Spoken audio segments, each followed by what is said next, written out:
Hello, everybody. Welcome to episode number 2.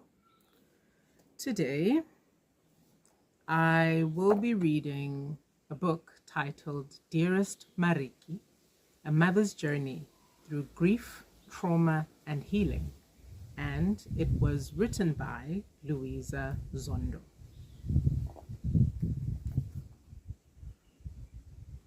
Yes, Ricky Rick's mom. That very same one.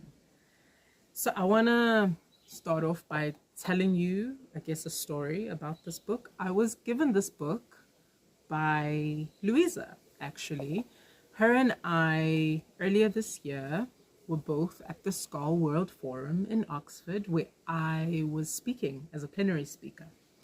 So I only met her after my talk. And basically, I did my talk and everything was great and was fine. I got like super emotional afterwards because like I had just told the whole world some hectic things about myself. But I did it for the sake of vulnerability, and I did it to express how other health workers in South Africa, in Africa, and in the whole world are feeling at this time. And so after that, there was like a closing party thing. And then I was just there, I told myself I was only going to be there for like 10 minutes because, yeah, I was tired. And I think I was also exhausted from like saying what I had said, And then this lady walks up to me and she's like, Chinim Danam. Wandililisa emazweni. Yo, and I was just like, this was from South Africa. And I'm like, yo, mama, uxolo, man, yo. But not uxolo because sometimes we gotta cry, So she tells me she's been looking for me, that like, yeah, since basically my speech, she's been searching for me high and low. And I was just like, yeah, well, here I am. You found me. And so she introduced herself, told me more about herself. And then I discovered that she was Ricky Rick's mom. And I was like, what? That's wild. So I gave her a hug. I gave her a hug. And we just were talking. And she gave me this book. And I'm so glad that she did, because the thing that I went to the Skull World Forum to express was my pain and the pain of other health workers, the pain basically that we find ourselves in, that we find that we are unable to express for multiple reasons. Some of us are the strong one at home, some of us are the provider at home. Some of us just like don't have the language to say to our loved ones that, look, I'm not okay, And so I really appreciated this. Anyway, I wanted to read the back because I did the same for the last episode, but I only read it at the end. So I actually want to try something where I read it first. But I would encourage you guys to get the book. It's, yeah, a tough book, but a beautiful book. I went on an expedition to Mount Everest Base Camp 25 days after my son's death. The mountains wrapped me up in the softest blanket, clearing the path for me to decide to build on Ricardo's legacy of loving and caring for others, especially young people. As the mother of much-loved music star Ricky Rick, who died by suicide in 2022, Louisa Zondo's loss was shared by millions. However, Louisa's was an uniquely vast, lonely, and life-shattering grief, as the loss of her beloved Mariki brought to the surface devastating trauma from her past. In this book, Louisa Zondo takes the first small steps into facing her grief. She finds herself speaking to her son in a series of letters and gradually unearths the words to express her love for him and the pain of losing him. In voicing that love, she tells the story of her life and the experiences that shaped her. Thank you so much, Mama Louisa, for writing this book. So I have decided to read a chapter in the book called A Watershed.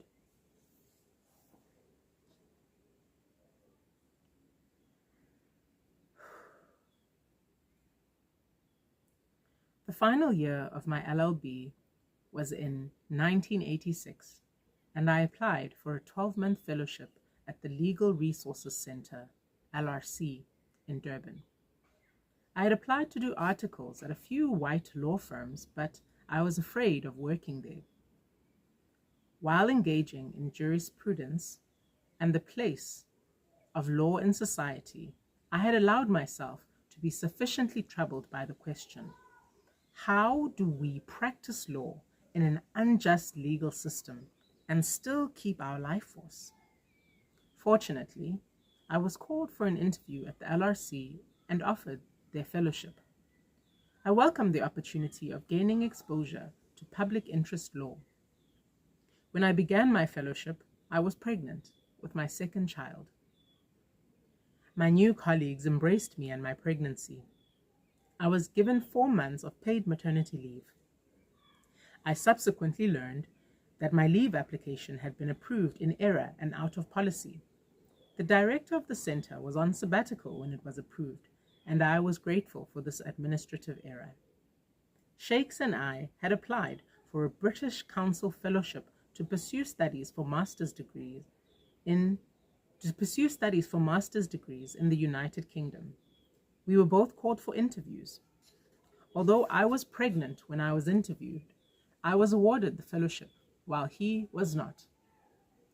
It would enable me to complete a master's degree in human rights law, and I was admitted to the London School of Economics and Political Science for their program.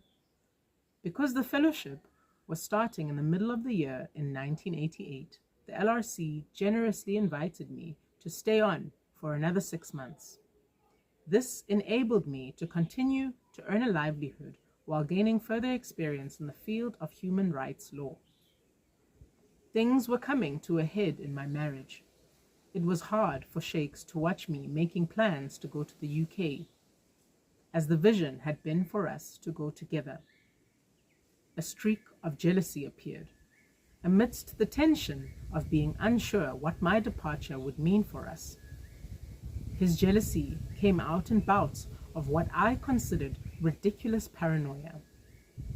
He became obsessed with why a male colleague at LRC had walked me to the car, and when he came to collect me at work, I came across photos of a woman that he was keeping. I confronted him about them, and he claimed the woman had sent them completely unsolicited.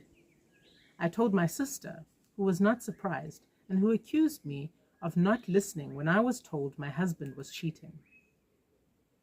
I used to rationalize Sheikh's absence when he disappeared on me.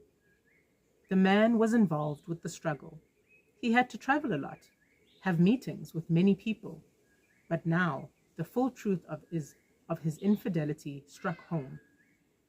I realized that he had been carrying on with people known to us. I realized that he had been carrying on with people known to both of us at university. I felt thoroughly humiliated because everyone knew, while I was oblivious. I was the oblivious fool. My supposed friends had been aware all along that he was betraying our relationship. Soon afterwards, there was another incident. Sheikh's was again sparked by his insecurity about my fidelity.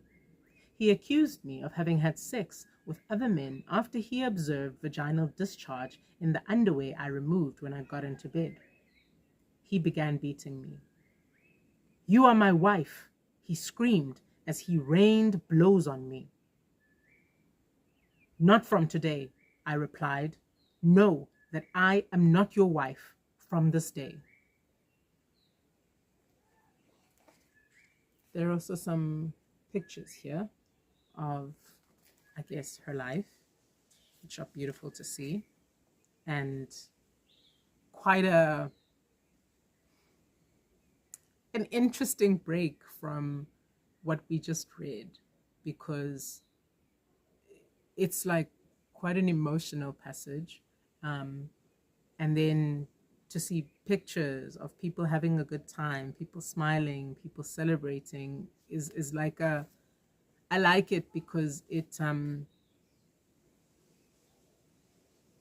you can have grief and you can have pain and also hold joy and gratitude in the same hand. We're just like so vast as human beings. But yeah, there's some gorgeous pictures here. Yeah. So picking back up.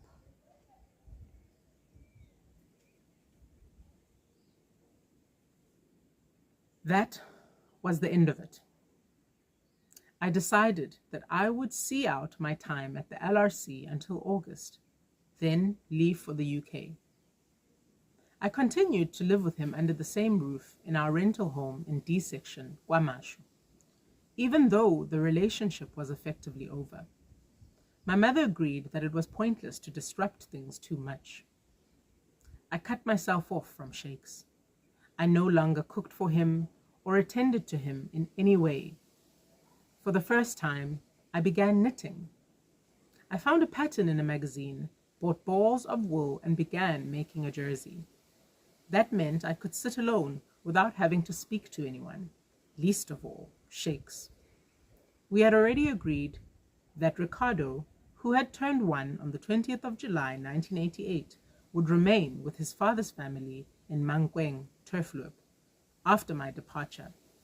Sheikani, who was 5 years old, would remain with his father in KwaZulu-Natal, where Shakes would ensure that he spent time with my mother.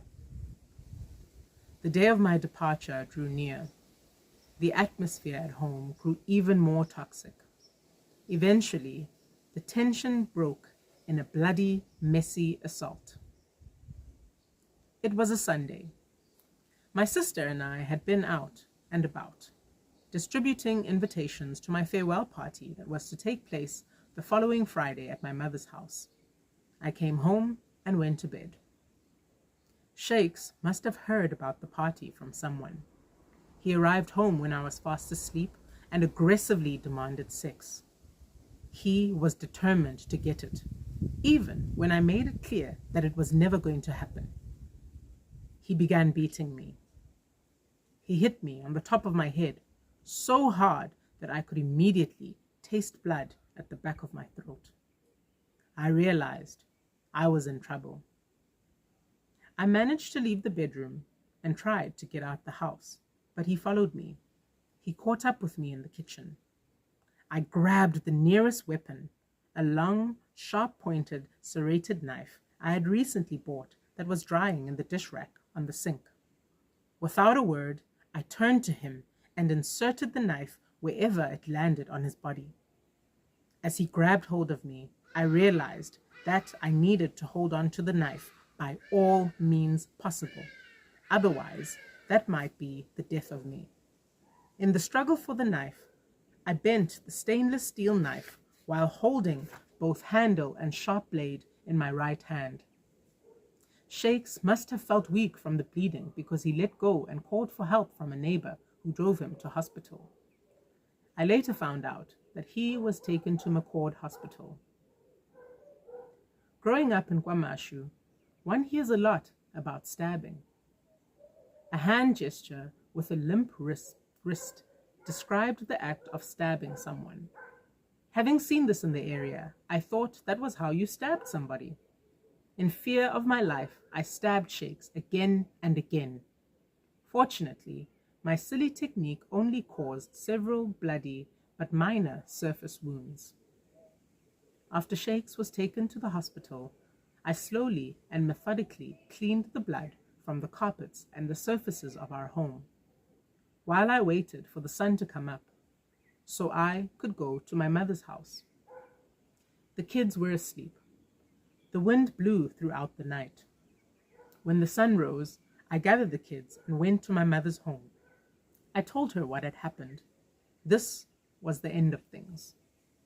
My mother's best friend was a matron at McCord Hospital. She later told my mother that Shakes had told her that I had tried to kill him. Later that day, I had a consultation with Ray Zondo.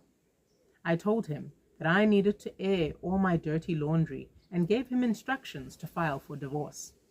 My mother reported the violence to my uncle in the Eastern Cape, Mr. Kanga, affectionately known as Uncle R.S., was a lawyer. He proposed that I leave the country for the UK immediately, preferably on the next flight. Uncle R.S. arranged for me to stay with a friend. Mr. Livingston Mkotsi was an educator, author, editor, and lawyer who had fled South Africa in 1964 and settled in London. Uncle R.S. made all the arrangements. I would stay with the Mkotsi family for 2 weeks until my fellowship in London officially started, and I could move into university accommodation. My life was changed irrevocably. The assault happened on a Sunday, and I was out of the country by Wednesday. I left Ricardo, who was 14 months old, and Sheikani, who was 5 years old. By the time Shakes was discharged from hospital, I was gone.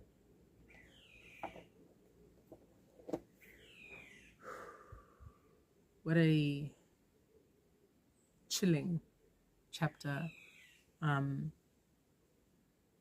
But I want to say thank you to you, Louisa, for your bravery, your vulnerability, and letting us in.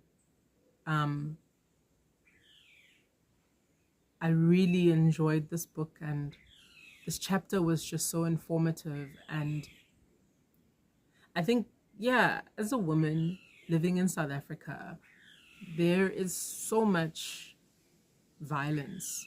We are having like a scourge of gender-based violence, and it's not just like heterosexual people, homosexual people as well. It's not like it happens, and it can be so hard for one to be vulnerable and actually like admit, to say this is what's happening. So I salute you, Mama, and I hope that your willingness to share your vulnerability is something that we can learn from ourselves, and learn to be honest with ourselves, and learn to be honest with the people that we love around us, and learn not to tolerate abuse. I'm so happy that you managed to get out, and I know, from research that's been done, it is seen as dangerous. That period where the victim is trying to get out, it can get very dangerous. Somebody can end up losing their lives. And so I salute you for leaving. And I know that there are a lot of other women or men or people, that are in these relationships and want to leave, but they have no idea how to. So thank you for showing us, that it's possible. And oof. Episode 2 with the depth. Yo. Anyway, I'm sending you all so much love.